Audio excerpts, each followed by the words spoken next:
Hi friends, good morning. আমার নতুন ব্লগে আপনাদের সবাইকে আবার স্বাগত। আজকে চলে এসেছি দোকানে আবার সকালবেলাতে। আজকে দোকান খুলতে একটু দেরি হয়ে গেছে। এখন থেকে দোকান খুলতে 10টা থেকে 10:30 মতো বেজে গেছে। দোকান খুলতে আজকে অনেক মানে দোকান ঘরটা পরিষ্কার করে দোকান খুলতে 10:30 মতো বেজে গেছে। আমাদের মোটামুটি আজকে বিক্রি বাট্টা আছে, বাট কালকে ভালো বিক্রি হয়েছিলো। কালকে 2200 টাকার উপরে বিক্রি বাট্টা হয়েছিল। এবং আজকে থেকে আবার লস্যি স্টার্ট হচ্ছে দোকানে। যারা যারা লস্যি খেতে চাও তারা অবশ্যই চলে আসো। সেই পুরনো আগে আগের বছর যেরকম লস্যি বানিয়েছিলাম সেম কোয়ালিটির লস্যি পাবে, এবং ওর থেকে আরও বেটারভাবে লস্যি তৈরি করবো এবার থেকে।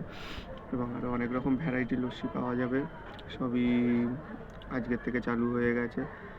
এবং আপনারা যদি খেতে চান তো অবশ্যই তাড়াতাড়ি চলে আসুন শ্যামনগর স্টেশনের 2 নম্বর প্ল্যাটফর্মে। আমি এই লাঞ্চ করে আসলাম কিছুক্ষণ আগে। বাবাকে ছাড়লাম, আজকে বাবা দেরি করে এসেছিলো দোকানে, তাই যেতে দেরি হয়ে গেছে। জলের বোতল তুলতে গেছিলাম, তারপর চকলেট সব তুলতে গেছিলাম, নিয়ে খেয়ে দিয়ে আস্তে আস্তে একটু দেরি হয়ে গেছে। 2:30 পৌনে 3টে বেজে গেছিলো আস্তে আস্তে। এখন কটা বাজে? এখন 3:38 বাজে।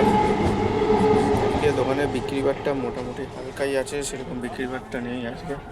দেখা যাক বিকেলবেলা অবধি কীরকম কী বিক্রি বাট্টা হয়। এই কিছুক্ষণ আগে একটা দিদি এসেছিলো ইউটিউবের চ্যানেল থেকে দেখে। দিদির বাড়ি হচ্ছে বেলঘড়িয়াতে। দিদি এসেছিলো, এসে দুখানা হোমমেড চকলেট নিয়ে গেল। আগের দিনও এসেছিলো, এসে নিয়ে গেছিলো। তখন ইউটিউবে আমি বলেছিলাম যে আমার ইউটিউবে চ্যানেল আছে, ওরা সাবস্ক্রাইব করেছিল। এবং আজকে আবার আসে রিটার্ন চকলেট নিতে।